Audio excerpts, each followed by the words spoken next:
Como eu disse, nesta primeira parte vamos então receber o Dr. Rui Providência. Volto a relembrar que ele é médico cardiologista do Centro Hospitalar e Universitário de Coimbra. O Dr. Rui está ligado a um projeto, ele é o coordenador do projeto Iniciativa Dá-nos 5 minutos e nós damos-te uma vida. Tem a ver diretamente, aliás, este projeto liga-se diretamente à problemática, ainda uma problemática que deixa, ou que levanta muitas questões, que é a morte súbita em jovens entre os 18 e os 35 anos de idade. Vamos então receber o Dr. Rui Providência. Boa tarde, Dr. Rui. Muito bem-vindo ao Magazine. Esta iniciativa, como eu disse, e penso que é mesmo isto, está ligado ao problema da morte súbita. Isso mesmo. Debruça sobre esta que é a causa, ou melhor, é uma causa bastante frequente de morte nos jovens, é a quinta causa de morte nos jovens, e que a maior parte dos casos são evitáveis. Por isso, se podemos fazer alguma coisa, temos que ir atrás deles para intervir em tempo útil e evitar que aconteça. Muito bem, então vamos, se calhar, explicar um bocadinho o que é a morte súbita em primeiro lugar. O que é esta... Isto é uma patologia? Pode ser considerada patologia? Ora bem, a morte súbita cardíaca acaba por ser a manifestação de algo que tem uma base cardíaca, ou seja, uma doença cardíaca que vai provocar um evento ou um acontecimento inesperado em que o tempo que decorre desde os primeiros sintomas, desde as primeiras queixas até ao final, até à morte súbita, é inferior a 1 hora. Os casos mais célebres que nós conhecemos são casos em que, de facto, foram poucos segundos, poucos minutos. Exatamente. O caso do FER, o caso do Moamba, que foi um episódio de morte súbita cardíaca abortada, porque, de facto, se conseguiu fazer alguma coisa, havia um desfibrilhador em campo e conseguiu-se intervir em tempo mais ou menos útil, com sequelas que ainda estão, de certa forma, a ser avaliadas, mas, pronto, eventualmente não terão sido aquelas que nós não gostamos que aconteçam, que é ficar em morte cerebral. Dr. Rui, antes de continuarmos a falar sobre esta morte súbita em adultos, jovens adultos, queria-te fazer uma questão que é, esta morte súbita pode ser comparada à morte súbita quando falamos de bebés, por exemplo, ou não? Quando nós falamos dos bebés, existem várias causas a ter em conta. Algumas delas são sobreponíveis, são também causas cardíacas, muitas vezes são estas mesmas doenças. Nesse caso, os bebés têm uma apresentação mais precoce, claro. E nestas pessoas, porque ter estas doenças não quer dizer que a pessoa vá ter morte súbita. Quer apenas dizer que vai ter um risco aumentado de morte súbita. Ou seja, tem a doença e depois é uma questão de sorte, ou neste caso de azar. Os anos vão passando e mais cedo ou mais tarde pode acabar por ter um evento. Muito bem. Então, dizia-me que é possível prevenir. Como é que quais são as nossas ações para podermos prevenir este tipo de acontecimento? Como eu disse, há então duas coisas necessárias para que aconteça a morte súbita. Ter a doença em questão. Sim. E um evento que é fruto do acaso. Se nós soubermos quem são as pessoas que têm essas doenças que predispõem para o tal risco aumentado, que fazem com que essas pessoas possam ter morte súbita cardíaca, podemos intervir. Muito bem. Como é que nós podemos detectar as doenças? Existem exames simples. O simples eletrocardiograma pode nos dar pistas de quem são as pessoas que têm as doenças. Depois pode ser necessário, de facto, fazer um ecocardiograma. A própria história clínica, ou seja, as próprias queixas da pessoa, os seus antecedentes familiares, nos podem também, de certa forma, levantar ou dar algumas pistas para os casos graves. Mas há sintomatologia inerente a este tipo de acontecimento ou não, Dr. Rui? É que dá a sensação de que aconteceu ali aquele minuto e não podemos fazer nada. Aconteceu, pronto. Os estudos mostram-nos que, pelo menos, vamos dizer, 50, 60% das pessoas tiveram sintomas prévios.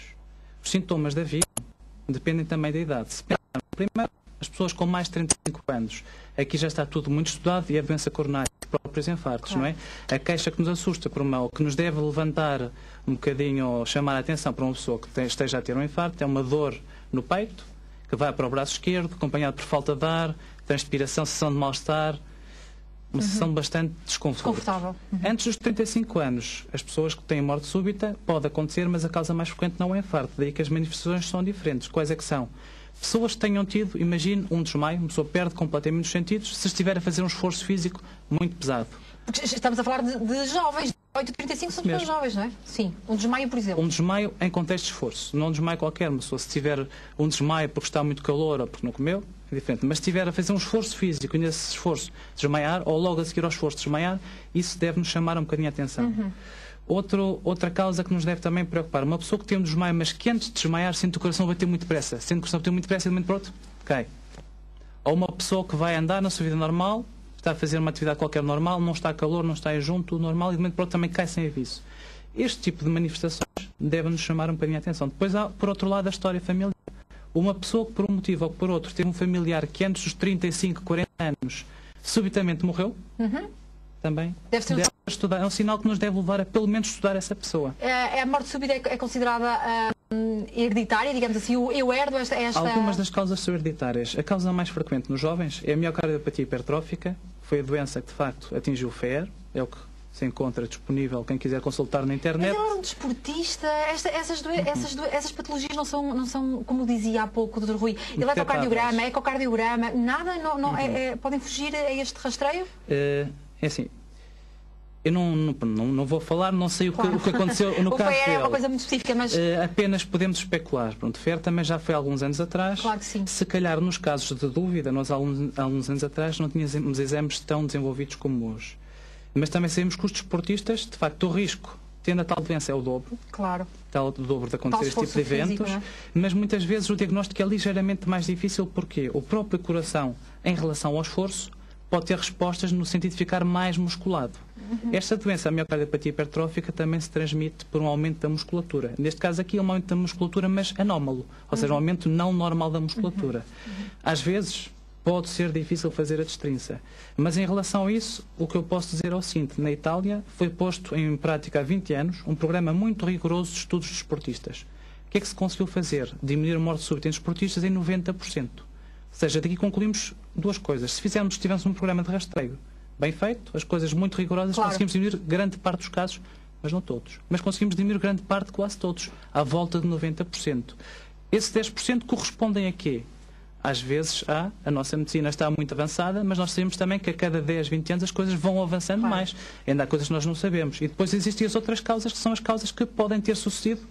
A pessoa não tinha nenhuma doença, mas naqueles dias antes pode ter tido uma doença. Imaginemos uma inflamação viral do músculo cardíaco, do miocárdio, que qualquer um de nós pode ter. É raro, mas qualquer um de nós pode ter.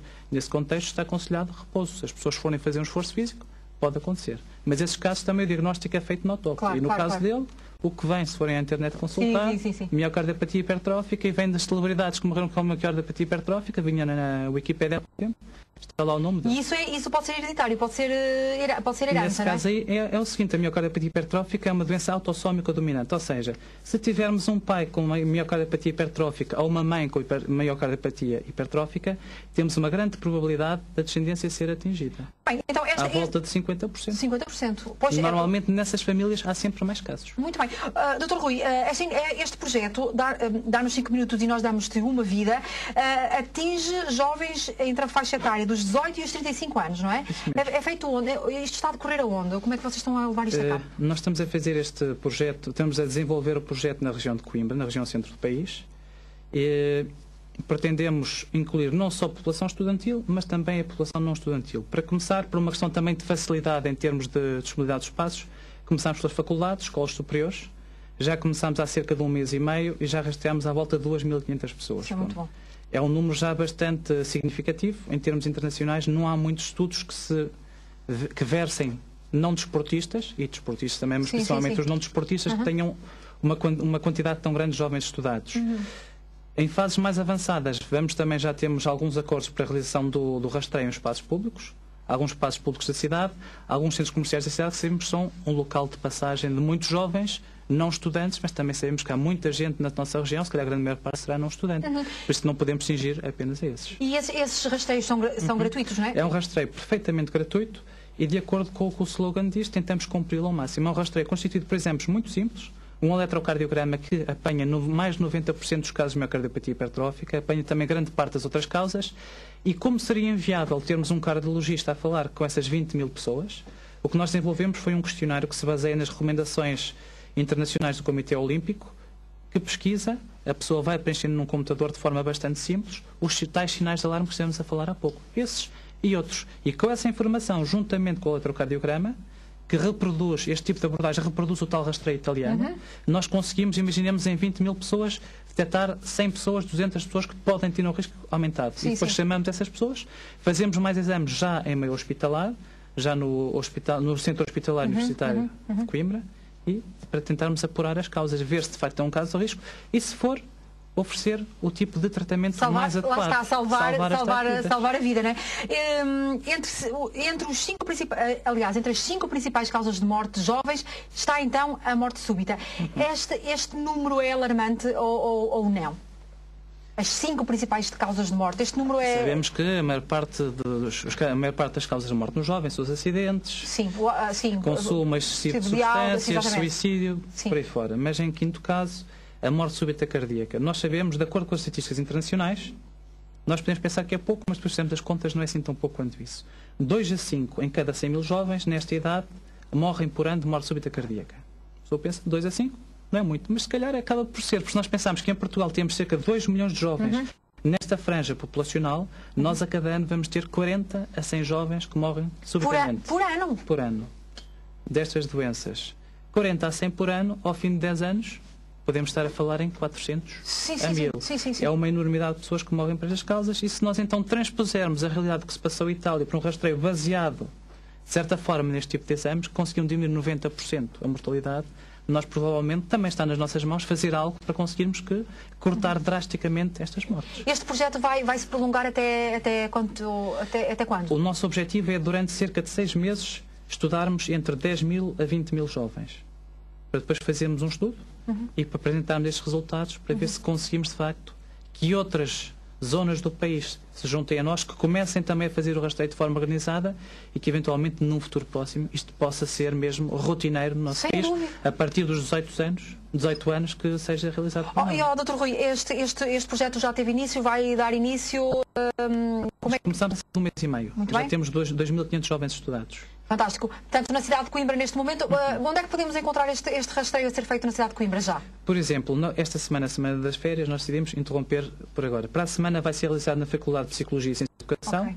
Semana seguinte, depois vai seguindo sempre um polo diferente, porque ao mobilizarmos o rastreio, contamos também englobar e incluir a maior quantidade possível de jovens interessados em participar. Lá para casa, quem for ali daquela zona de Coimbra, pode-se dirigir, por exemplo, à Faculdade Dr. Rui para a semana, caso queira fazer estes rastreios? Faculdade de Psicologia e Ciência de Educação, das 9 da manhã ou das 8h30 da manhã até às 6 da tarde. Irá lá estar o grupo, são 4 técnicas, que vão estar a realizar os exames ininterruptamente. Fantástico. O eletrocardiograma deve ser um exame que deve ser feito de quanto em quanto tempo? Uma vez por ano? Depende da idade das pessoas. Imaginemos, se for um jovem que fez um eletrocardiograma neste rastreio, que foi normal, se calhar eu pensaria, não existem recomendações internacionais para isso, mas dentro de 3, 5 anos, se calhar repetir, porque muitas vezes estas doenças, uma pessoa já nasce marcada para ter a doença, já tem alteração genética, mas elas estão aparecendo ao longo da vida. Mas há ou não fatores externos que vão ligar o interruptor? Se nós temos lá a doença... O tal gatilho, era o que eu lhe dizia há bocadinho. É preciso ter a doença e é preciso que ocorra o tal evento. Esse evento pode ser despertado, imaginemos, por um esforço físico intenso. É sabido que os desportistas de alta competição têm o risco 2 vezes superior. Muito bem, muito bem. Dr. Rui, foi um prazer tê-lo aqui no MBMA. Este projeto que continua, então, a tentar salvar estas vidas destes jovens que bem merecem. Portanto, para a semana, na cidade de Coimbra, na Universidade... Faculdade de Psicologia e Ciência de Educação. Na cidade de Coimbra, disponível no rastreio durante todo o dia, não só para os estudantes, mas para o não-estudante, entre os 18 e os 35 anos de idade. É gratuito, portanto, aproveitem esta oportunidade. Nós vamos passar agora para o próximo convidado. Vou receber então o José...